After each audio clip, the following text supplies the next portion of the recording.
it starts from being service minded, right? Like first you give, don't expect to get anything from it. Don't walk into somewhere saying, I want this, this, this. That's in the back of your head. Like there's going to be a benefit. You don't know what that benefit was. And then on the other side, so similar to volleyball, is get out there and get your touches in. Start testing things until you get on the court and start doing it. Stop wasting too much time behind a computer. Start there, but then use it as a tool. Like practice it, get your touches in. What's up, everybody? Welcome to the Better at Beach Volleyball podcast. My name, as usual, is Mark Burik, and here we talk about everything you need to get yourself or your players better at beach volleyball. Ba-dum-boom. What we are going to do today is pretty cool because, spoiler alert, I get to have my brother on my own podcast, which is pretty sweet. Now, my brother is a retired FDNY firefighter, and he recently moved to Hawaii to start a coffee roasting company. They offer subscription services where you can have coffee delivered to your doorstep. They also do roastery tours and educational events where you can learn a lot about coffee. And what I learned while being there is how much I didn't know about coffee. And specifically for volleyball players, I will admit quite openly, I'm a caffeine addict. And I've maybe become a caffeine addict because I know how much it can influence your athletic performance. Caffeine is one of the most widely studied substances that we have and that people are pretty comfortable testing. And we know 100% that caffeine increases performance, increases stamina, and increases concentration as well. And so I thought it would be, first of all, cool to hang out with my brother. And second of all, really good to introduce some nutritional aspects and start talking a little bit to our players and our coaches about the supplementation and how it can increase performance. So today we're going to have a really good conversation. We're going to go deep into coffee. So if you love coffee, or even if you like it, this is going to be a great episode for you. If you like it, by the end of this, you'll probably love it. And I really want you guys to stay to the end of the episode because we're going to give everybody who's listening a very special offer from Better at Beach and Brian's company, Tradition Coffee Roasters.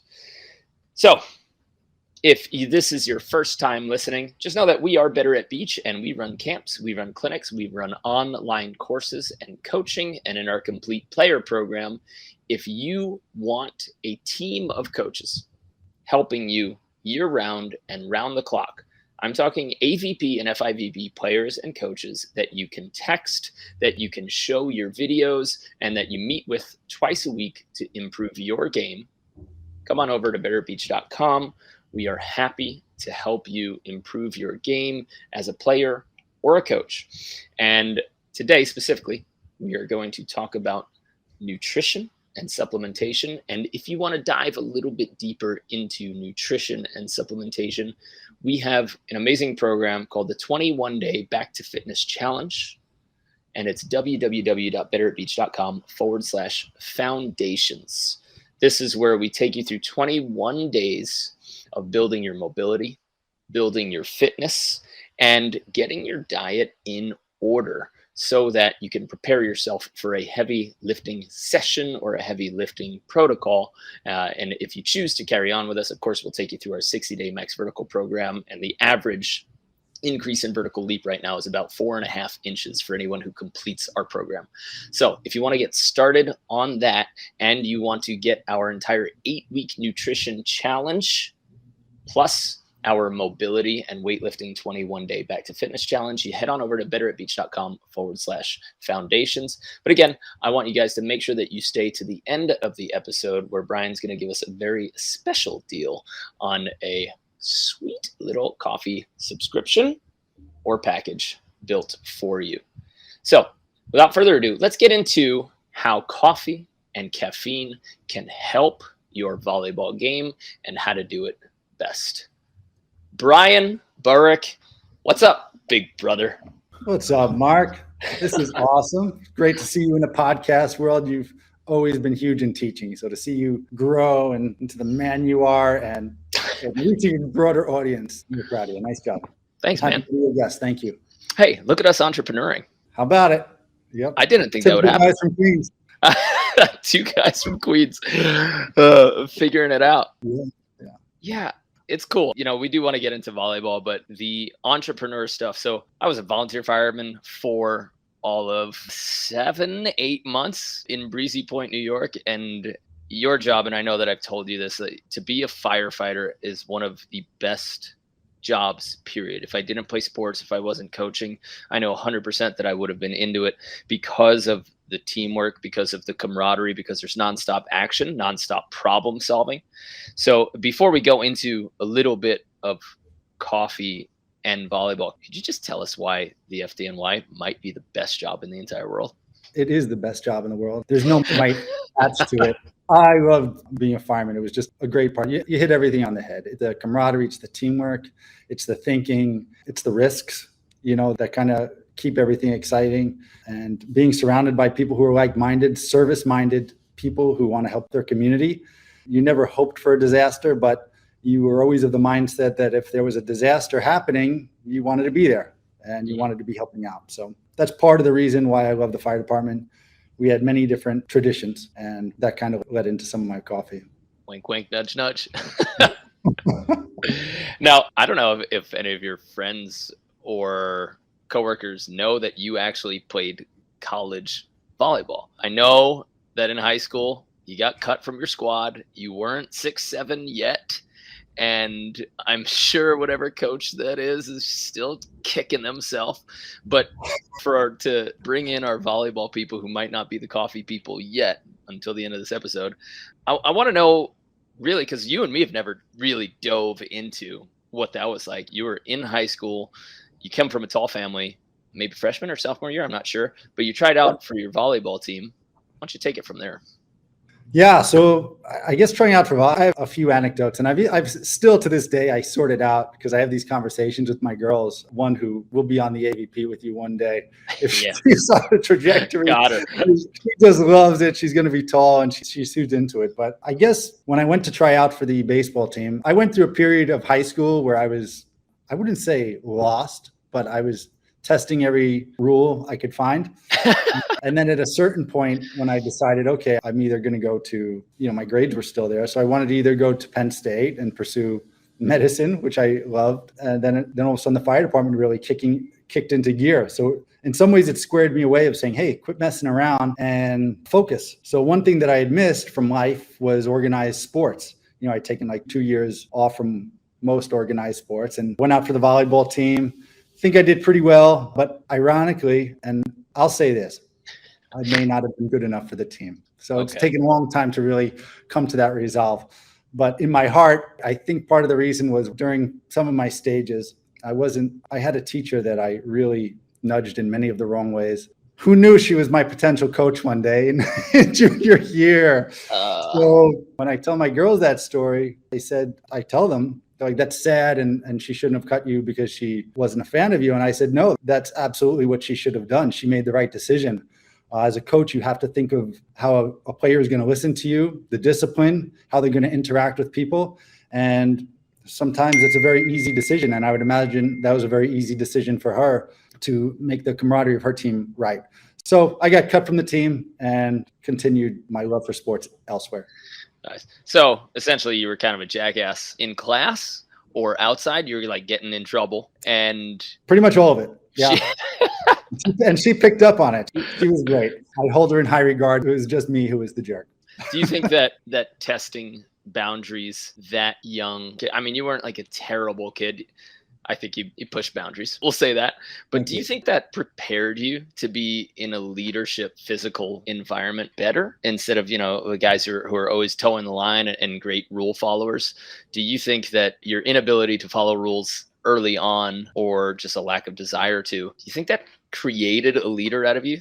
Because you went on to be a firefighter and for what some people hold as the top firehouse in the entire world, like Rescue One in Manhattan. So do you think that prepared you pushing boundaries, or was it just where you had to straighten yourself out in order to become who you became? Yeah, I definitely think people who push boundaries are people who are going to be successful as long as they can keep it under reins and know how to push boundaries or when to push boundaries. Because I think people who push boundaries question things, and to say this is how it was always done isn't always the right answer. Sometimes this is how it's always done is for a reason that should maybe be tested and questioned in its own way. Sometimes it's something that should be changed. So I think by questioning different rules or practices in a positive way. It's one thing to say, I don't agree with it, but then do you have 2 or 3 other answers that you want to test out that could actually add on it? Because nobody wants anybody who's negative, who's just going to question everything, but to say, hey, I've been thinking about it. This way doesn't work. Let's try a different way of training. Let's try a different procedure. Let's try a different roast. Just because it's always been done this way isn't always the best answer. So I think it did help me in that aspect. Yeah, Arnold Schwarzenegger's got his 6 rules to life, where he says, break the rules is one of his 6 rules of life. And then he says, don't break the law, but break the rules, and test what's going on. Because if there aren't rule breakers, and my college coach labeled me a habitual line stepper. And I was like, yeah, all right. But if nobody's testing the current rules, then there cannot be progress in any way, So you can follow the path that everybody else did. And for the volleyball players out there who are looking for answers, that's kind of one of the special things about beach volleyball, is that every player can really create their own game. And that's why we get crazy players like Adrian Karambula, like Nicholas Senna, who's 6'1" and doing it differently, like people who have goofy footed approaches. There are ways to do things and push boundaries that if no one tests it or no one questions it, then the sport can't advance. And like right now in beach volleyball, people are jump setting. Right? That's one of the things that people just didn't do for 10, 15 years. And all of a sudden, a couple of kids are doing and making everybody look like fools. And they literally changed the game. So now that every player, every guy is now doing putting a jump set into their offense, and the women are close behind. So it's pretty cool to, I think, test boundaries on a regular basis. And I think you can attribute a lot of the skills you developed as an entrepreneur to, yeah, I want to learn what people are doing and see, but then is it right for me? And how much of it is right for me? Oh, definitely. I think with anything that somebody dives into, you have to go in with, let me learn what people are doing. Let me learn why people are doing it that way. Is there a reason, or is it, again, just the way it's always been done? And as you start to learn from various experts, mentors, online, of course, has a ton of information, but then you test it, and then you get to a point where you might start to create your own theories. And that's kind of the next stage of learning, is saying, okay, I see how these 4 or 5 experts are doing it. I see it in practice. And then do I agree with it? Or do I agree with a portion of it? And then you start to create your own program of thought. And that's worked really well for me, is first stepping into it with eyes wide open, teach me everything. Yeah. Finding another expert, teach me, eyes wide open, another expert. And then you get to a point where okay, I get the general philosophy. Right. Mark, it's like making a ceviche. I made a ceviche the other day. The first thing I did is I scrolled down and I found 6 different ceviche recipes. Ugh. And then I was like, all right, I get the general idea. And I made my own ceviche recipe, right? That's like our chili. Like our chili. Yeah. Yeah. So, but you have to start off listening. You have to start off learning. If you can't model yourself after somebody in a way that you have to allow yourself to be a follower, to be later on. For a few, you can't go in with questioning everything. But once you've been a leader, I feel like that really builds onto becoming your own leader and having your own theories with sports, with coffee, with life. I like that. It's like survey the land first, instead of just going in saying, this is how I'm going to do it. It's like, look at things first, then try it, see if it works for you, and then start making decisions of if you want to change. But you can't come in with the mindset to say, I'm going to do 1000% my own thing no matter what. Yeah. That's going to take you a long time, because you're going to make literally the same mistakes that people have made for 100 years before you. Yeah. You played volleyball, indoor volleyball, in college. Right. After getting cut. Yeah. After getting cut in high school. So you took a route not often seen. Yeah. It's funny because, I went to school, and I'm pretty open about this. I thought college was an automatic. I didn't necessarily go for my education. I just thought the education part was an automatic. I was going to do it. But when I was choosing schools, I was choosing it for sports. And even when I transferred, I was like, all right, what's my closest route or fastest route to becoming a pro volleyball player? And that was after Delaware, after football, Delaware. That was transferring to George Mason. You went to school specifically because you wanted to be a firefighter. So you went to John Jay Community College, right? And then you chose to pick up baseball and you played volleyball for a season. What was that mindset like? Why were you getting into sports in college when you had the number one goal, plus you were currently working as an EMT? So you choose to go to college so that you could be a fireman. You worked your way through college as an EMT, and then you picked up a sport and then two sports. What the hell? Can you walk me through that? I must hate myself on some level. No, when I think about some of the most stressful times of my life, that is, college is really high on that list. I pulled from Penn State. I had an offer there, and then I really decided to focus on fire science. And there were very few colleges that were doing a fire science degree, which is building construction, hazardous materials, a lot of chemistry, some hydraulics, some engineering into it. So it encapsulated everything that I wanted to learn. You don't have to go to fire science, get your bachelor's in fire science to be a fireman, but it was just another avenue for me to really learn about something. So when I got there, it was a city school, it's a community college, people there from all walks of life. Some people had grown adults, people with kids, people working. So I wasn't going to get that college experience that I had been looking forward to. And part of me knew that. And I loved sports. So when I first got there, saw a sign for volleyball and I tried out for volleyball, made it. And while I was practicing, the baseball coach was watching me practice, and he cornered me in the elevator one day and he's like, "Hey, Brian, I'd like you to try out for baseball, And I said, "Oh, yeah, watching you practice and would love for you to try out." So I started to practice with them. And, a couple of weeks later, I'm waiting for the call from him. And he's like, I said, "Coach, when do I make the team? When do I know if I've made the team?" He goes, "You're on the damn team. Get out of here." So this salty, scrappy guy.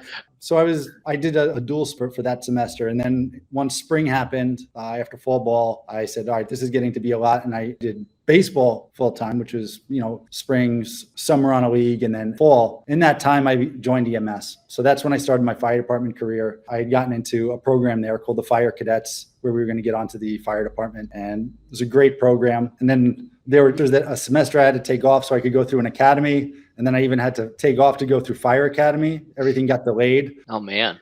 I mean, just to finish college, there was a number of breaks and not sideways journeys, but, they're all in the same direction of your goal. But you had to take a break just to pursue your dream. And then you still got through college. A lot of people, they go to their career dream and they never go back and they finish. Yeah. In line with that is one of my last semesters. I had 2 semesters left to go. And I'd, of course, taken off a semester for the fire academy, which I had finally gotten in. And I think I was a senior on steroids by then. But not literally. Everybody. No. Different podcast. Not a super senior, as what we call senior times 3 years. Yeah. Yeah. And I started one of my last 2 semesters of college. And as I was a fireman, bouncing from shifts to home, and right at the beginning of the semester, 9/11 happened. Mm-hmm. So now, that was obviously its own story, deserving of its own podcast. But just to share a little bit, it was a big challenge to bounce between going to school, the fire department, working down on the pile, attending funerals, and trying to be an effective human. So it was tough. And then finally worked through that semester. And then by springtime, I had 2 more classes and I was able to finish up. But I was proud in just a different way of completion than I guess some of the people that I began with school. I was proud that I had this certificate. It became like, you're not going to do all this work and not come out with a degree. Mm-hmm. A long story, but yeah, and a good story. So we fast forward to retiring, got a low back injury. Sucks. Low back injury, end up leaving the fire department, health issues. And the fire department says, hey, with your back, we don't know if something's bad going to happen. You got yourself back to pretty good condition. And then they're like, yeah, but it's still not going to work because so they potentially liability, right? In case somebody else needs rescuing, or in case one of your teammates, you need to be there for them. And if your back goes out, they recognize your injury as career ending. Yes. Yeah. So that was sad because that was something I expected to do that till I was basically wheeled out of the firehouse. That was You nearly were. Yeah, which I was, yeah. So I had that back injury, which led to a back surgery, and then now 6 months ago, 3 years out of the fire department, I had another back surgery. I don't recommend that to anybody. But in both cases, I went from being wheeled into an operating room to being able to walk on the way out, slowly walk. So at the same time, I consider it a successful surgery. Nice. Then, of course, with your family, make the wild move. Woo! Hawaii. Yeah, man. In Oahu now to start your own coffee roasting and coffee subscription business where people can order coffee. I mean, I know I've been on your program for almost a year now, and I will say, man, I just love getting coffee sent at your doorstep and not having to add it to my shopping list, just to know that that's taken care of. And I know you dive way deeper into the taste, the flavor, the making of it. For me, my favorite part of your company is that I just get the right amount of coffee every month that shows up to my doorstep. And you're pretty cool because you send me like all the different experimental flavors and different roasts. So I love that. And I want to talk, we have to get at some point into the actual performance side of caffeine and why it's going to help athletes, why it's going to help volleyball players. But before we do that, do you have a less than 1 minute elevator speech about your coffee company so that we can then turn it into a performance and nutrition episode here? Yeah. So Tradition Coffee Roasters was born out of the tradition in a firehouse of sitting together at the beginning of the day, having a cup of coffee and starting to join the team in mentality and physically and spirit. So that's where tradition comes from. And I have a longer story with that. But one thing that we do is we started off with e-commerce. So providing different coffees, whether it's different processes, different regions of all specialty grade coffee roasted by you. To top specs. And then we also have a wholesale business where we provide cafes, businesses, restaurants, hotels, provide them with wholesale numbers and service. And then we also get into education. So once you start learning something, I always say the best way to learn is to teach. And one thing I've really, really enjoyed is making people's coffee experience better by teaching them all the work that happens before I get the bean, what I do, and then what they could do at home. So it does all tie into, as you say, the convenience of having coffee show up at your door. No matter what your coffee experience, I know I can make it better. That's awesome. I like that. And what if I hate the taste of coffee? Is it something that I should still try to invest in? Because I was 18. The only time I started drinking coffee, literally I was playing pro in Sweden. We had 2 hours of practice a day, and then I could lift on my own time. And all Sweden does is drink coffee all day. As soon as you walk into a house, hey, want a cup of coffee? As soon as their version of meeting up with each other and hanging out, they call it a fika, which is basically a snack and a coffee where you just sit, do nothing but talk and have coffee. So I got hooked on coffee at 22, 23 years old out of boredom, but now every day I love drinking it. So what would you say to the people who are like, yeah, coffee's gross, I'm done listening to this? So here's how it started for me. And this goes back to the firehouse. So my first day on the job in the fire department, from growing up, we drank tea. Only the best Lipton tea around. Straight black Lipton tea, no matter what. Mom and dad are still every day. That's right. So my first day on the job, they tell me, hey, kid, go make the coffee. I don't know how to make coffee. Dunk tea bags. So I make the best coffee I can. I'm looking around for my tea bag. No tea bags. But I did find a ratty old bag of hot chocolate. Good enough for me. I start stirring up my hot chocolate. And all of a sudden, the 15 boisterous Vietnam veteran / salty firefighters behind me go silent. And I'm just stirring my tea. I'm like, uh-oh, somebody messed up, and I bet it was me. So one of the guys was like, oh my God, chocolate. The kid's drinking hot cocoa. He's like, your name's Coco. Good friend Betty Burwell coined that. And so I lived with that name for a little bit. Eddie, like Fireman Ed? No, different Ed. Okay.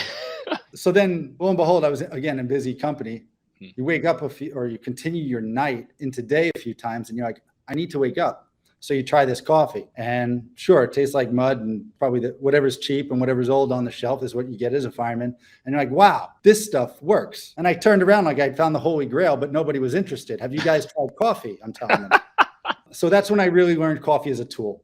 No. So to me, what I would say to somebody who's using coffee as a tool is, I can make your experience better. Like, let's get a better quality coffee. Later on, when I got involved in, some side jobs with specialty food, I also took a trip to Italy, and I had one of the best coffee experiences that I had. And that began my coffee snob journey.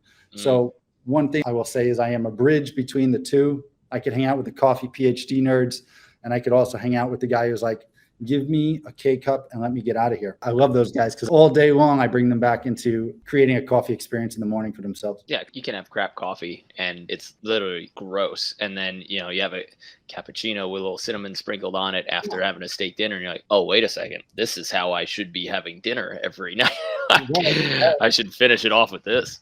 Yeah, that's your moment. That's your coffee moment. You've gone through quite a few pre-workout, no Explode and some other. Oh, man. Explode. So I think I started drinking maybe like Red Bulls in high school, right? And that's when it started coming out. And energy drinks, I'm sure that in 5-10 years, our kids are going to be looking at us saying, you actually put energy drinks in your body? Like, they'll look at it like when we're saying, like, they used to put cocaine in Coca-Cola. Like, are you crazy? You guys drank that? And people are going to come back to the idea that coffee is just a good, naturally sourced way of getting caffeine. And it is undoubted. It's documented time and time again in every study that caffeine improves athletic performance, focus, concentration, stamina, and your actual ability to lift higher weights or, lift more weight. And so I found the kick from Red Bull. But then as I went into exercise science in college, I said, oh, it's actually like, I'm going to be better at practice today if I put in a little caffeine. Oh, okay. I'm going to be better for this match if I add a little caffeine. And that became a regular part of my supplementation. I'd say I'd gone a little overboard now to where little bits of caffeine are like, I need it in order to not get a headache. So I don't want people to listen to this and go that far and just crush themselves with caffeine. But I will say that everybody, if you're interested in peak performance, if that's your thing, like to find what it's like to get your body to the next level, and you want to do it, of course, legally and without throwing in crazy hormones and drugs, like, you should start seeing what a little caffeine kick or caffeine supplementation or coffee does for your practice, for your game, and you should document that. A little side note, little like commercial for us guys. If you go ahead and right now it's on screen, but if you're on a podcast, you're just listening. If you head over to betteratbeach.com/nutrition, what we do is we have a hydration and eating checklist for you, and we give you a documentation sheet, which but it allows you to write down everything that you drink and eat before and after practice. And then it takes you through a questionnaire that says, hey, what did you eat beforehand? Okay, rate your performance level. Now rate your focus level, because that's a big thing. People like rate their performance, but they also don't necessarily rate their focus. Because if you want to improve your passing and then you go into practice and you think about it for 5 minutes and then you never think about passing again because you're so pissed off that you're getting blocked all the time, you're not actually focused on passing, right? So the important part is rate your focus and your performance. So if you guys want to jump into that and you want to see what it's like to track your eating, track your hydration, and track what you're putting into your body, and then see how it relates to your performance, we've created a really nice, easy take-home PDF program for you, and you can find that at betteratbeach.com/nutrition. But my story is that everybody should be trying. If you're interested in peak performance and you haven't experimented with a little caffeine, there is something you're leaving on the table. Yeah. And you and I have, interesting, like almost like before this, you and I have definitely talked about, before you even get to caffeine, are you doing everything? Are you getting a good night's sleep? Part of that nutrition and body is solid workouts before, solid night's sleep. And there's nights where that's just not an option for you. Mm-hmm. Or there's nights when maybe you could have done better with your pre-evening workouts that you might have been doing. But having a good night's sleep is definitely the beginning. And I think this is really for people who are looking to, hey, I'm doing all these things. And now, is there a way that I could use caffeine to give me a boost and still get those benefits? Yeah, where you're not using it as like a crutch, right? Or you want to make sure that everything else is in point, and now what can help, not what can get me out of a ditch. Because if you're not sleeping, if you're not working out the right way, and if you're eating like crap, okay, this caffeine is going to take you from -50 to -40. You got to fix all of the other stuff first and then see what you can do from there. That's the other side of that for me. Yeah. I like it. And it's a good point for everybody because you can chug energy drinks all you want. But if everything else is you're treating your body like crap because of what you're putting in, that's not going to help you really. You gotta fix the foundation first. And Mark, you brought up a real interesting thing with your coffee intake. So, and I'm not a doctor. I'm not, my expertise isn't necessarily with caffeine. While I still understand the benefits and how to get more to you from a roasting side, as well as a coffee provider. Like you and I, we know we're working on a blend that's going to be actually for you with the best flavor, but still giving you an extra punch in there. Some kick. Yeah, you need a little extra kick. But I just said maybe we should dive into some of that. Heck yeah. Well, I mean, I think the first question that comes to mind when everybody looks at coffee and caffeine, because we've all been like in the gas station coffee and we all know it sucks, but you see like the turbo boost coffee, and you see the dark roast and the light roast. And my question is, if I want to get the maximum amount of caffeine, what coffees should I be choosing? Yeah. So, what has the most caffeine? What has a light roast or dark roast? There's a few different categories of coffee varietals. Liberica, there's Arabica and Robusta, right? Okay. So the two main ones. Arabica coffee, fine Arabica coffee, people have found tastes better than Robusta. Robusta coffee has more caffeine. So if you were to tell me, Brian, I don't care what it tastes like, can Tradition Coffee Roasters make me a coffee that just has the most caffeine? I would source 100% Robusta. I'd find the best quality I can, and then I would roast it for you. And that's the best way to do it. Another way you can do it is just by drinking more coffee. Another way you can do it is by using more coffee in your brew. So a typical number that we use in coffee is, we usually do grams and milliliters, but 17-to-1 ratio, or it's really simple, 15-to-1 ratio. So for 1 gram of coffee, I'm going to use 15 grams of water. 1 gram of coffee, 15 grams of water. Oh, that's a nice way to think about it. Is that like in my coffee pot when I'm doing that machine? Is that? Yes. That's why I always have a scale. That would make it so much easier because then I could just, all right. So if I have 1 cup, so if I'm measuring my coffee grinds out, right? Yeah. How do we do this? So first thing I would do is measure out take your scoop of coffee, right? How much does it weigh? How much does the actual coffee weigh? Oh, this is pounds, not containers. No, definitely a container. So you take your bag that I sent you and you take a scoop, right? How much coffee do you have on there? And then if I have 10 grams of coffee, I'm going to grind it, put it back on the scale, and I'm going to add 150 grams of water, which is milliliters, right? But grams. So I just multiply it by 15 anytime I'm going to do it. That's a solid ratio. It's a nice strong ratio. Okay. Does that make sense? Is that with filtered coffee only? Or is that, if I'm looking for the 1 to 15 ratio, so I'm going to weigh my coffee. Is there a way to do it without weighing it for people who don't have a scale? No. Okay. I would say that you should really get a scale. You should get a good grinder, a nice Berg grinder. So that's a little bit of the snobby side of me coming in with that. But what I say in response to me playing devil's advocate is anytime you're brewing coffee, it's just about keeping the parameters even. So if you're doing 1 scoop of coffee, brew it with the amount of water that you would usually use. Is it too light tasting? Is it not strong enough? If it's not strong enough, add more coffee. So you can do it with a scoop, right? It's just about saying, okay, yesterday I remember doing 1 scoop. I needed more coffee. This time I'm going to do it a scoop and a half or 2 scoops. Again, you're going to taste. Everybody's taste is going to be slightly different. So I think that's important. The next part of that is how much caffeine am I getting? Kind of just to bring it into to our discussion here. And one interesting aspect of caffeine is it's super soluble in water. So it's like as you start to brew your coffee, one of the first things to come out of your coffee bed is caffeine. What? Mine. I know. So like those first few drips when you're impatiently waiting for your coffee pot to fill and I take it, I'm just like, I just need half a cup right now, and I take that. I'm getting like technically the most caffeine out of the initial drips. I would say maybe not the initial drips. Yes, you're going to get caffeine, but if you used half the water, you'd have concentrated. You're going to take out more of the caffeine. Then you have enough time to take out the coffee solubles. Sorry, I always have trouble with that. Yeah, big words are tough, man. Andre, man. Those three syllables always, once we go above 2, I hate it. Yeah. So in coffee, we always go to total dissolved solvents when we start to figure out our strength in coffee. And that's how much coffee am I actually dissolving in order to get my brew. And the finer the grind you use, the higher the temperature of water, the more you're going to actually dissolve in there.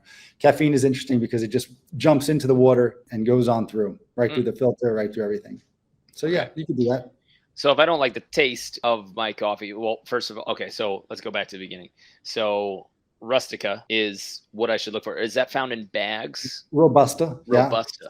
Yeah. So Robusta is, it's a variety of coffee. Okay. Is that a specific bean that's grown somewhere? Yeah, it's typically low grown. A lot of it in Indonesia. India has a lot of Robusta. It's considered an inferior quality as far as tasting goes, but it has nearly double the caffeine of Arabica. So one of the reasons it has all that caffeine is because it's a natural resistant to pests. So you don't need the high elevation. You're going to get when they grow it, they're going to have larger volumes that they're going to be able to pull. And it's also a natural pest resistant thing. Interesting. So you can resist pests with your coffee now. I love that. It naturally does that with the caffeine that's in there. Well, that's great. So why aren't people just throwing coffee grinds around their farm fields? Why are we using all these nasty chemicals and stuff? It seems like a decent answer. We should just have showers of caffeine. Oh my God, that would be great. You would love that. I would love that. Okay, so we've got the 2 different types, but you could always just add more coffee. Like if you want extra caffeine, just drink more coffee. And I want to talk a little bit because everybody talks about, well, you shouldn't do that. You shouldn't do the caffeine because it's dehydrating. It's dehydrating. Well, caffeine is a diuretic. Right. So it will open up your pathways and make you go a little bit more. But what's widely been studied is that for American coffee, right, you're making it through a brew. It's not an espresso or a cappuccino or anything. The amount of water that we actually have in a black cup of coffee made in the American style through brews and stuff, that normally replaces the amount of water that you would lose from the diuretic nature of caffeine. So when people say that coffee is dehydrating, not necessarily if you're taking in that normal average American coffee. However, they do get dehydrated if they drink coffee as if it were the hydration part. So if you're going to drink coffee, that doesn't count as you adding fluids to your body because that'll come out as net zero, right? So for the sports performance geeks out there and people who are trying to prepare themselves for a tournament or a practice, don't think that you can go off to the side of your practice, drink coffee, and because you're having caffeine, it's going to be better or your performance is going to go up because now the dehydration effects come in because you aren't now hydrating during practice. You're staying net zero for what you're intaking, and that's not going to allow you to battle the hydration effects. So if I'm giving recommendations to people, you should have the same amount of water as you have with your coffee. So every cup of coffee, you should be drinking a water next to if you're thinking about staying hydrated at an elite level and keeping your performance up. So don't drink coffee as your Gatorade. Don't drink it as the only thing. And if you keep in your mind, all right, I had my cup of coffee. Now I have to make sure that at minimum, I'm drinking the water to match that cup of coffee. Yeah. So important for people to know. We also want to talk about milligrams, how much caffeine is in a cup of coffee. What's the primary or the best amount of caffeine? And I know from the research that we've done for this and prior that you're hoping for, honestly, about 400 milligrams of caffeine, which sounds like a lot because that could be 4 cups of coffee. That's shown to have the most performance upgrade with the least negative effects, right? Without getting too crazy jittery.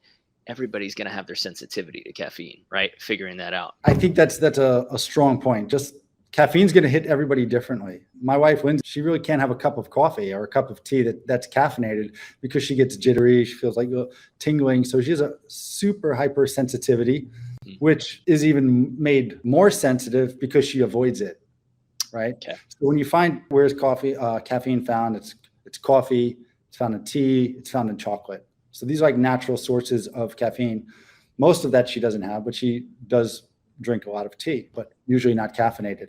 So then we have to say, okay, where are we going to get this caffeine? And here, when we're looking at coffee, it's important to find a high quality coffee that's not including any other chemicals. I have customers that change throughout the day. So we talked a little bit about the sensitivity of coffee. There's also a back end sensitivity where you're getting closer to your sleep. You don't want to have coffee. I used to be able to drink coffee and go right to bed. Then it was 6 p.m. and it was 4 p.m. Now it's like 3 p.m. If I'm not done with my coffee consumption, I'm not going to sleep soundly that night. And I think everybody where they are in life. If you're saying that, like, if you drink coffee right now after 3 p.m., it's going to affect your sleep. Yeah, 3 p.m. is my cutoff. But if I have a coffee at 4 or 5, yeah, by the time I get to bed at 10, 11, it's still kind of just waning effects. And that goes with the science, right? Yeah, it's about 6 hours for the last caffeine to be out of your bloodstream. Yeah. Right. So the last time you drank coffee, you can expect that it's completely out of your bloodstream or filtered out 6 hours from there. Yeah. And the science says within about an hour, you're going to start feeling the most benefits of caffeine. So if you were going to look at, hey, how am I going to use caffeine, which is such a weird way when we talk about a drug that's out there and chocolate that we give our kids, and like how are we going to use caffeine? You have to look at like when you want that peak performance, for how long you want that, and then look at your own sensitivity and your own resistance. Not resistance, help me out, Mark. Tolerance you've built up. Tolerance, thank you. Thank you, geez. How much tolerance you've built up. So one way that I would say for you, Mark, is are you looking for that peak performance every workout that you do? Or do you just want to use it on game day? Because if you're just using it on game day, maybe you cut back all your other days and then you did it, as you go into game day. Other people want it for their practices, but then when you take an off month or, a slowdown season, maybe that's where you're like, hey, I know I'm going to not train as hard or train in different ways. Maybe you're focused more on flexibility and endurance, but you don't need that hype. Yeah. Maybe that's a time in your calendar where you cut back on your caffeine. I'm not helping my business here, but cut back on your caffeine. And that's when you subscribe to the decaf. That's right. We have pauses. You could pause at any moment and start it back up whenever works for you. But I want you to get the most out. I don't want to waste anyone's money. Okay. So if we're looking at a practice, and this is something that I do too, when I'm at practices, like, yes, I still have caffeine. It's part of my regular routine, but I do hold myself back when I know that I can. So when I'm scheduling my practices during the week, if I know I got a tournament that weekend, I'm going to try to curb my caffeine intake. I'm not saying I'm eliminating it. I still want to maximize the practice, but I don't want to get to the point where I need to have so much caffeine in my system to feel any sort of different effects or increased focus, because your adrenal glands, your hormones, they get used to it. And eventually when you're releasing this adrenaline, and caffeine releases, in the end, it releases a little bit of adrenaline so that you can focus. But then your pituitary glands, the glands that are supposed to do this on their own for like a fight or flight response, or when you're getting excited, eventually they get mixed signals because they're so used to the chemicals being that they lose the signals to generate it when it's time to perform. Right. Yeah. So they don't know how to get you excited naturally, because they feel like, well, you're always excited. So there's no threat and you're hyped up right now. Like, we see all the hormones in your blood, but there's no bear around. So why do we even need to produce this? And that's a big problem that people don't understand, is that they want to try to maximize this every practice. Yeah, you can't constantly have it in your system because your body has to learn how to get yourself excited. Yeah. And caffeine is also interesting because really what it does is it tricks your body into not being tired. It's not really maybe a stimulant in its truest form, but it just kind of puts that waste that your brain's saying, hey, it's tired, and kind of fills it up into your body saying, oh, maybe I'm not tired, because losing track of what substance it is. Again, not a caffeine major, but the idea behind it is that it tricks your body into not being tired. And at some point you do have to pay the piper, Yep. Okay. So we're making sure that if we're getting our caffeine in, we're getting our coffee in, we're thinking, and here's the meat of it. And guys, before we go on, before we give you this, and before anyone heads out, we do want to say that my brother's not sponsoring me, but I want to support him. And I'm telling you right now that I've been a part of his company for the last year. I love getting the coffee at my doorstep every month, the exact amount that I need, so that there's no extra, there's no more. And it shows up and it's delicious, and it's a family run business. I mean, my brother's got 2 daughters. He's got a wife. He put his life on the line for 20 something years for everybody in New York City. And this is something that you could love to support. So for everybody who's listening, for all of our listeners and all of our volleyball players and anybody who's joining right now, Brian has offered a 10% discount for anything on his website. If you go to traditioncoffeeroasters.com swiswaterroasters.com. And you'll find your way through it. We've gone through his website. We know that it's easy to find what you want and what you need. And we're going to talk about a few special blends that Brian has and which is more caffeinated and what you want to look for in your taste and flavor profile. But if you want that 10% discount and you want beautiful, hand-picked and roasted by Brian coffee at your doorstep every month or anything else that they offer, you have the coupon code BETTER@BEACH. So on checkout, when you go to traditioncoffeeroasters.com, you get a 10% discount for anything that's up there. And that coupon code is BETTER@BEACH. I would love if you support my brother. And of course, 99% of you are drinking coffee anyway, so you might as well keep it in the volleyball and friendly family. Traditioncoffeeroasters.com. The coupon code, again, is BETTER@BEACH. Go head over and take a look or open up a tab right now if you're just listening. And if you're in the car, just have the person next to you open that on your cell phone so you can have coffee waiting for you when you get back from your road trip. Yeah, that's awesome, Mark. Happy to provide for you and all your followers. You've got a great group, and I love athletes and consider myself part of the team, so to speak. Oh, yeah. And, you're also in Oahu, so you're running like coffee roastery tours. And of course, volleyball and beach volleyball have a deep, deep history in Oahu. So if you guys are headed out to Hawaii and you want to learn anything and everything there is to know about roasting coffee, the different ways it's made, try a bunch of different blends and brews and roasts and beans, you can head on over to them for a coffee roastery tour, as well as a tasting experience, which I think is really cool. And for me, I've always thought like it was an easy date or an easy like business meeting, like, hey, let's go over and learn about coffee, and it'll be a nice little innocent hour and a half experience that we can enjoy. And it's not, and then you can part ways, if you're a Tinder or Bumble kind of guy. It's a perfect date, and to do some of the classes are great. We source globally, so Central South America, and then a lot of local coffee. So Kona region, Kau, just south of Kona here, as well as some stuff that is growing here on Oahu, Maui. But we take everybody through it, take a little bit through the production side of it, the farmer side, because a lot of what we do is because of them and their hard work. And when we source our specialty grade coffee, a few of the other things that we look for, Mark, which is really at the source of helping people. We always say, you have great coffee. It meets the profile that we want, that our customers want. But what else are you doing for people? What else are you doing for the land? So you'll find a lot of our coffee bean are either organically farmed, women-owned farms. Some are Rainforest Alliance, basically just trying to figure out other ways that we can support people who are also putting support in other aspects. So yeah, it's a little bit self-serving, right? Because if somebody's not taking care of the land that they're growing their coffee on, or you're not creating a place where agriculture is self-generating and regenerating, and you destroy your own business along with the rest of the earth and whatever else we're doing. So it's smart to do it that way, from not just from a, hey, it's good for everybody standpoint, but it's also good for you because it continues that business in a healthy way. So you give people good coffee instead of tons of pesticides and chemicals and stuff in their coffee. Yep. Yeah. Are there any, can I ask you to throw some people under a bus? Are there any coffees that we should watch out for that are adding chemicals that you kind of don't want, or you don't get a pure caffeine taste or sense, so you don't get that kick, or it just comes with too much other crap that you're putting in your body? So I would say that most places that are doing specialty coffee are moving away from there. What I would pay attention to is decaffeination process. So how coffee gets decaffeinated. There's chemicals that can be used to pull the caffeine out of the coffee bean itself. The one that we use is a water decaffeination process, or Swiss water decaf, as it's more widely known. In that sense, instead of putting your coffee into a solution using chemicals to draw out the caffeine, it's basically put it into a heat bath done off-site by businesses that's their main business. They'll put the green coffee unroasted, into a bath of water, heat the water, and like I said, the solubility of caffeine goes into the water, and they run it through filters, and those filters pull out all the caffeine.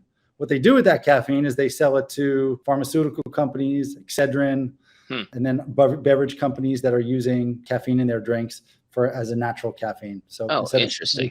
But yeah, it's kind of like, we'll take your garbage and then we'll sell your garbage to someone who else. It's a good business model for them, and a little more involved than what we want to do here. But if you're looking for a nice organically decaffeinated coffee, check out our Swiss water decaf here. Other places will do that, or a CO2 decaffeinated process, or they're Okay. using carbon dioxide. But Okay. Is that like on the labels or anything that people can easily find? it should be. I mean, if you're going through the process and spending the extra money to get a decaffeinated coffee through these A good processes, decaffeinated coffee. Yeah. a good, healthy, decaffeinated coffee that you could feed your kids like I do, you kind of want to highlight it. So that's something that we do highlight. Okay. So back to the caffeine content with coffee, right? Generally, 1 cup of coffee, and correct me if this is the same as espresso, but 1 serving of coffee, we're looking at somewhere between 80 and 120 milligrams of caffeine, right? Yeah, you're right in there. Okay. And that's with espresso or with basically one of the filtered cups of coffee, you're looking at 80 to 120. And we're thinking that for supplementation, if you're looking for supplementation to experience effects, of course, everybody's got different sensitivities. So start going step by step. But 200 to 400 milligrams of coffee is right around where most people are experiencing the peak effects before they essentially go nuts or get jittery, right, with that caffeine. So probably anywhere from 2 to 4 cups of coffee is what we're looking at in terms of being able to supplement that. And if we're doing it for a practice or for a match, the first effects of caffeine, you're going to feel at about, because it's so soluble, like you said, you're going to feel that at about 15 minutes. And that goes up to like max absorbency into your bloodstream where most of the caffeine is present. That's at about an hour, could be up to 2 hours, depending on how much you ate, how much is in your stomach, and how it's allowing to get through your bloodstream. So to be safe, let's say that you would like to ingest some coffee. And if it's your first time, go light, and 1 cup of coffee, it'd be fine, right? But you want to start adding that coffee or the caffeine into your system, I'd say about a half hour before your match or before your practice, so that it can ride out, so that you want to hit that max peak. Maybe if you want to hit it on the first point, that's fine. But then you might need to, if you drink coffee or whatever you're drinking, an hour before your match or a half hour before your match, and you have a longer bout, then you also want to supplement it with like little bits as you go forward, because you also don't want to experience where you're at a high energy and then you feel it start to drop down. You'd like to keep riding it at a plateau, right? However, you're not going to go crazy and make sure it goes over the top. So is that right? Would you say like 2 cups of coffee, maybe 3, about an hour? I love the way you're thinking about it. And I love trying to come up with like solutions for it and how I would best utilize it. And I think about my day. And if I have a long workout, long day, where me, it's more on my feet right now than doing much of a workout, but I like coffee to start my day. So I would say, okay, I'm going to make myself this monster cup of coffee and I'm going to sip it a little bit in the beginning. And if I were on my way to the beach, I'd probably throw in a bunch of ice cubes on the side. So as that coffee's cooled, I'm supplementing with ice so that I could sip it throughout my training regimen or my tournament. And then by the end of it, I also benefiting from the extra hydration from the ice. Smart. So then what's neat about coffee is, and we go through this with some of our sensory training, is as we evaluate coffee and we cup it or sip it, the flavor changes as it cools. So one thing you'll notice with our coffee is even as it cools, you're still getting a lot of the sweetness, the body, the acidity, everything's getting highlighted depending on which coffee it is. We have some white roast coffees where the acidity is more prominent, and then meaning brightness of the coffee, and then others where the sweetness. So like my Firehouse blend is a great example of it. As it goes from this sweet, rich cup, and as it cools, it starts to get like this syrupy, mapley undertone where there's still the strength. And so the next time you're having a cup of coffee, Mark, try it when it's warm. Okay. Try it a half hour later. If you can, write down it or just think about what flavor notes, and it's going to change. And it's a wild experiment, but it's one thing that really interests me in coffee. Like, why does it change? How come just temperature and my perception on my tongue is different than it was 15, 20 minutes ago? So when we evaluate coffee, it typically goes for 45 minutes where we're just letting the coffee cool and taste and cup. That's wild. It blows my mind that there are coffee people out there. I saw that one movie that was like Jack Nicklaus and Morgan Freeman where they're like getting old and they drank the roach poop coffee or coffee made cat from poop. Kopi Quad, or I forget the name, but it's cat poop coffee where the cat or sort of a cat digests it and helps out with enzymes. The fact that, and I'm not a wine connoisseur either, but I know how people pay attention to that, and that there are coffee connoisseurs who are paying extreme attention to the flavor, the temperature, how long you roast. I mean, you skipped over it a little bit, but you said that coffee beans are green, and I never knew that until I went to your spot. I was like, what? Yeah. They're green? Like the coffee beans are green, and then you actually roast them over a fire and an onion, and then that is that where the flavor comes from? Like if you roast them too long, it tastes like charcoal. I mean, coffee beans aren't beans at all, which is a bit of a joke. It's God seeds. damn it. It's 2 seeds of a cherry, which we for some reason try to confuse people by calling them beans, but they are seeds of a cherry. Huh. Oh, and I got my peaberry coffee. PNG, Papua New Guinea, delicious. Where it's a single. It was fruity. I thought it was a little too fruity for my taste. Mm-hmm. So I enjoyed it, but I think some of the other ones, like your Firehouse blend, that's been my favorite so far for sure. But I am excited for the Volley Brew or whatever we're going to call it. Hey guys, we're making on the back end, we're making a specialty coffee just for volleyball players. I want it to like taste beachy, taste light, but have high caffeine content. So just be prepared. I don't know if it'll be out by the time this episode airs, but if it is, we'll include it in the show notes. But we're making a Volley Brew or a coffee specifically so that you could drink for your tournaments and for your practices. That's going to be high caffeinated and nice and summery and beachy in its nature. And it's going to be delicious with all of that. Hell yeah. Nice. All right. So this is a good lesson for all athletes. I think if we're going to sum up your coffee intake, first of all, if we're doing a whole rundown, right, you need to start small and see how it affects you. And I would recommend writing this stuff down. You know, you practice on Monday, see what your energy is like. Just rate your energy. Just 1 through 10 on a piece of paper, write your energy. If you need help, just sign up for our program at betteratbeach.com/foundations and we'll walk you through it. But it's super easy. You don't need that program to do it. Just write down how your energy was after a non-cup of coffee. Then, since we know that the max effects of caffeine are going to be felt about an hour, 15 minutes to 2 hours, but about an hour after you consume it, start with this: a half hour before your match or before your practice or before your lift. You take a cup of coffee, write down your energy feels after that. Hopefully you've slept the same both nights, and so you're controlling some variables. Then after that, the next day, 2 cups, next day, 3 cups, and just see where your energy is and how you feel it. I think most people don't write their stuff down enough, so they just play this giant guessing game instead of becoming scientific with their performance, right? You want to make sure that you're actually measuring this stuff so that you can do it. If you're playing a tournament, this is a long day, right? So you can't just pile on with your caffeine or coffee consumption. So this means that you're going to have to take less coffee, less caffeine throughout the day, but still hit those little peaks so that a half hour before each match, maybe you're having 1 cup of coffee, right? And so that way it rests. Because remember, the caffeine content in your blood, it's not erased until 6 hours later. So each time you have another cup of coffee, you're going to end up like compounding that. It's not going to be quite gone. So you're going to ride a high and then you're going to hit a new peak. You're going to ride a high and you're going to hit a new peak. For some of you, that might mean jitters.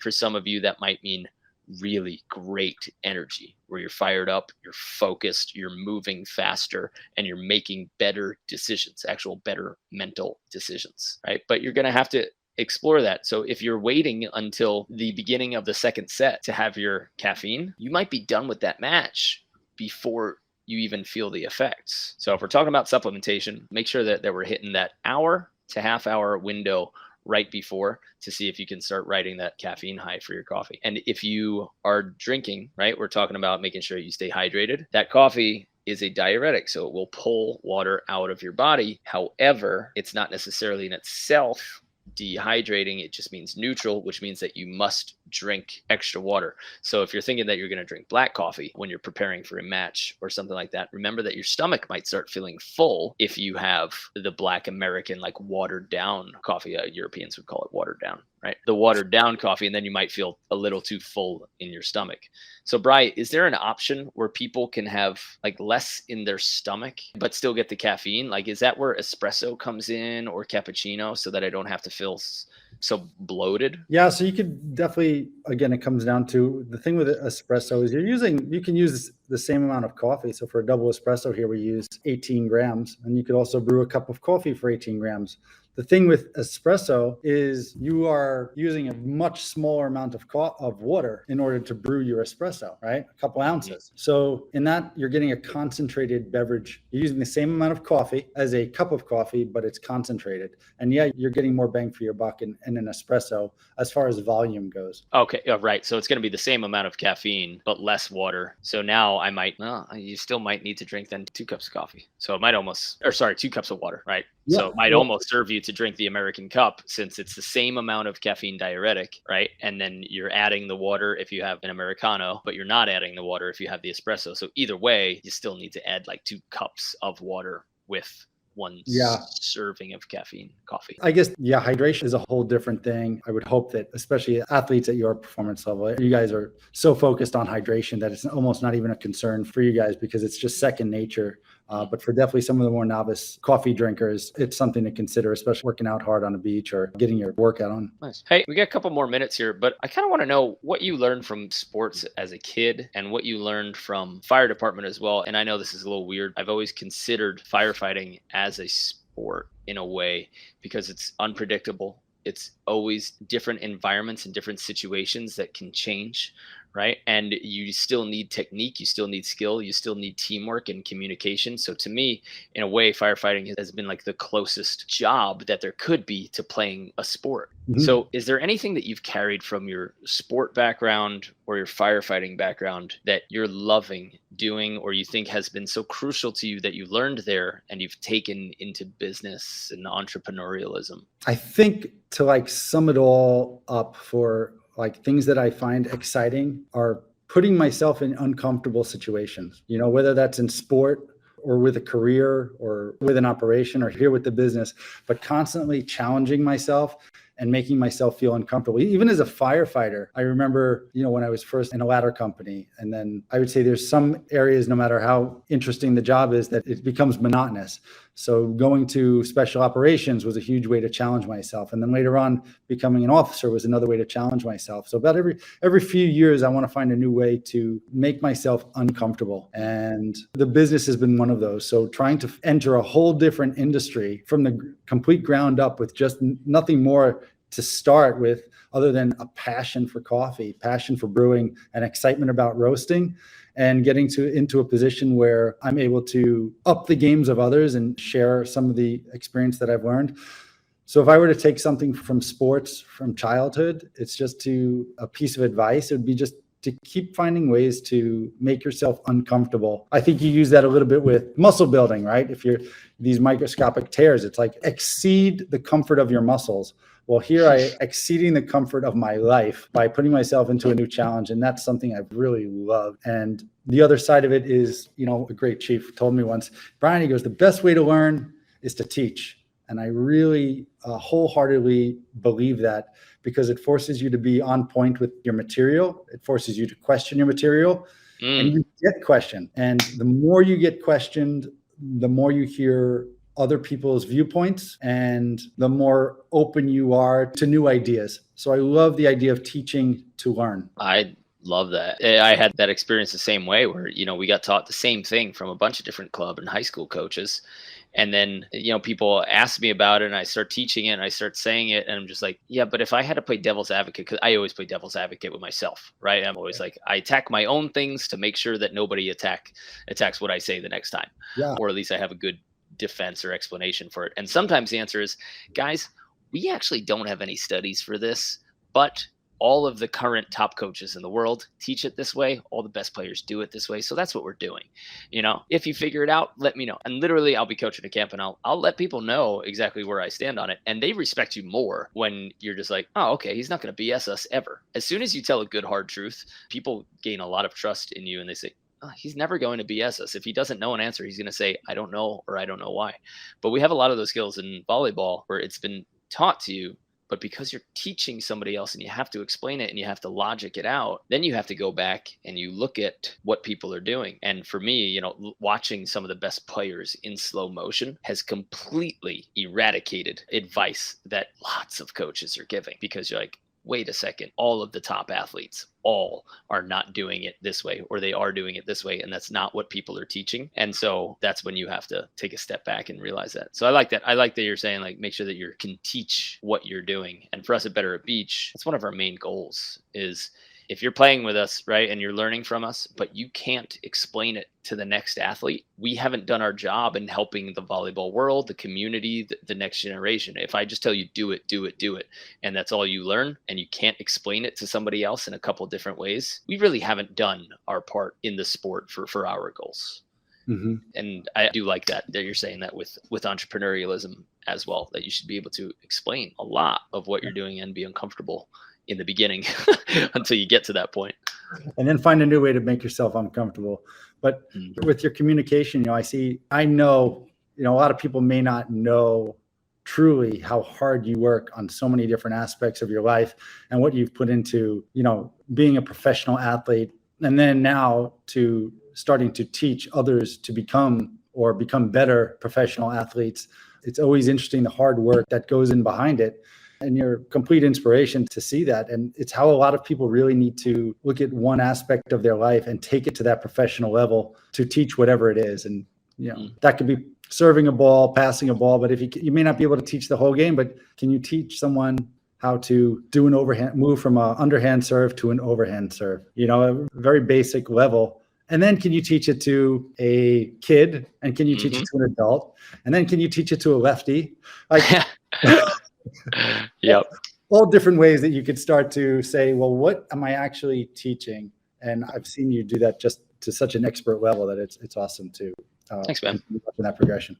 Thanks. If somebody's thinking about, and this might have to do with the other podcast / business that we're starting, I'm about to make myself hella uncomfortable. I choose the word hella out loud. Uncomfortable in starting another business called Entrepreneur Athlete. But if we could dive into that for just a second, what at the beginning of completely starting over? You had your career as a firefighter, and how old were you? 38, 40? 41. 41 when you started when I started? No. When you started a new situation. Gotcha. Right? You started a completely new company in an industry that you had never been a part of, that had never been in business. You're firefighting. What was the scariest part about making that change? Because I think a lot of athletes are going to relate to this, and I certainly will, about coming towards the end of their playing career and saying, now I have to redefine myself, or something that has defined me since I was 4 years old, picking up Roman candles to see if any of them were still, lightable. Mischievous little boy I was. Yeah. You're a firefighter like when you came out of the womb, but then you had to redefine yourself and go into a completely new industry. So what was the scariest part of that? And what did you tell yourself, or who was there to help you overcome it? I would say one thing I really have in common with professional athletes of that level is, and you go back to Fight Club, right? Like, you are not your job. You are not your house, and I actually at one point just kept reading that, to disassociate myself from everything that I thought I was and wanted to be in my whole life. So there was a few very difficult years of like, oh my gosh, am I not going to be, what am I going to do? So one of the scariest things for me was not having a passion, like never getting to that risk level, that intensity level that I was so used to. And going from Brian, the firefighter and, rescue firefighter, to Brian, the retired guy who has a face of a gorgeous face of a 30-year-old with the back of an 80-year-old.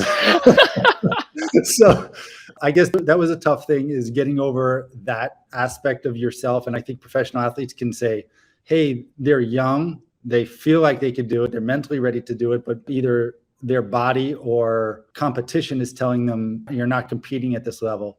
So finding a passion was really imperative. And then when I did find the passion, I didn't realize it for a while. I was just so excited to start roasting. And then at some point, 16, 17 hours a day of just research, reading, finding mentors, finding people who would ask questions. Lindsay came over and she's like, why don't you do coffee? Like, you talk to people who are walking by, babies in strollers, about, coffee and how to roast. So why don't you do it? And then it was the risk of saying, okay, I'm going to do it. Because once you sit, I'm very similar to you. Like, when you say you're going to do it, once you say, I'm doing it, you're going to do it. right? So that's scary to take that jump. It's scary to tell people I am a coffee roasting professional, because then you are a coffee roasting professional and you have the responsibility to do that in a professional manner, right? So saying you own a business is scary because, you know, in 6 months, I'm going to ask you about your business. And what are you going to tell me? Oh, I never did that. That's scary to me. People looking at you like, you know, like you're full of BS. Yeah. Full of BS, you know, it's scary to commit to something that's grand. And then also being very new, not being brought up as a barista or through a roasting community, and just completely going into an area where there are already personalities and professionals, and not belittling their work, not taking away from it, but more so saying thank you for their work because it helped accelerate my process. It was really exciting. And now to start being someone a resource that people are coming to is really cool. I think that's so relatable for players who are starting to play. Like a lot of our audience is 25, 30, and they're exploring beach volleyball or volleyball for the first time. And they're like, you know, and the line is like, oh, we played these D1 players they played in college. So that's why they're kicking our butts. And to have that feeling like you're an imposter when there's so many people who have so much more experience than you is scary, but it also gives you an advantage in that you have to find unique or faster ways to match them than they have. And I think because I didn't play in high school, I played, you know, half a season in high school. I was like, I felt so far behind everybody. So it's just like, well, for me, it was just reps and coaching. I got into coaching to learn volleyball. So like during my summers, it was, I have to learn how to play volleyball. How do I do that without spending hundreds on a coach? Oh, I know. I'll go and I'll coach for coaches. So I went around the country and found like NCAA coaches who were running their summer camps. And I was like, hey, I'll coach for you. Hey, I'll coach for you. And I would always throw in, you know, how much is the pay? And if they said we don't have any paid opportunities, I was still there, you know, because if I can learn quickly how they're coaching, then I'm getting all these hours, all these reps ahead of the people who are years ahead of me. And then you find that unique path to catch up. So if you guys are out there and you're worried about your new endeavor, your new path, your new life, changing your identity, just remember that you have an advantage that somebody who's been in it for years does not have, and you're going to learn it in a unique way that they can't. And I think that's important for people to hear in their lives. It is. And Mark, I also, when started the coffee journey, you get to a point where you need more experience. And after reading and learning everything that I could online, or to a healthy amount that you could online, I found a mentor. And I walked into a place, he didn't know me from a hole in the wall. And I told him a little bit about my story. He says, Brian, what are you looking for? I said, I need a mentor. Like, I need somebody to actually test and ask these problems about. And he goes, okay, come in here as much as you want. And at the end of the day, we'll have a discussion and we'll do it. And it starts from being service-minded, right? Like, first you give. Don't expect to get anything from it. Don't walk into somewhere saying, I want this, this, this. That's in the back of your head. Like, there's going to be a benefit. You don't know what that benefit was, but not to box yourself into knowing what the benefit was. I got so much experience from those conversations that I would have and continue to have with that mentor. It was just incredible. And then on the other side, so similar to volleyball, is get out there and get your touches in. For me, it was roasting coffee. Start testing things, start understanding it. But you could read all you want, and you could learn from the websites, you could watch personalities, you could watch your videos all you want, until you get on the court and start doing it. Stop wasting too much time behind a computer. You know, stop continually trying to get all the information from other people. Start there, but then use it as a tool. Like, practice it, get your touches in. Love it. Big B, I think that's a good place to cut it. And that's probably our soundbite. That'll be the hook at the beginning and at the end. That's perfect. This is good, Mark. I hope it was intensive on caffeine as we want it to be, but it's cool to always see the similarities with where we are in life, and share an hour and a half, which is more than we've shared I know. for far too long. I know. We're getting it in, but we'll build our empires and then we'll merge them. That's it. Well, thank you. Guys, if you want the best tasting coffee in the entire world delivered to your doorstep and hand roasted by a hero and my brother, head on over to traditioncoffeeroasters.com. Remember that we are offering a 10% discount coupon. Just enter Better at Beach in the checkout, and would love to have your support. And, I'm just happy to introduce the world to my brother, somebody I love, and somebody that I know will never disappoint you if you become one of his customers. So head on over to traditioncoffeeroasters.com and coupon code better at beach. Brian, love you, buddy. Love you too. And just tell everybody, next time you're on Oahu, stop by in Kailua, come by up to the roastery, and I would love to see you mention this podcast, and you're going to get a great big hug and 10% off. So love Awesome. you guys.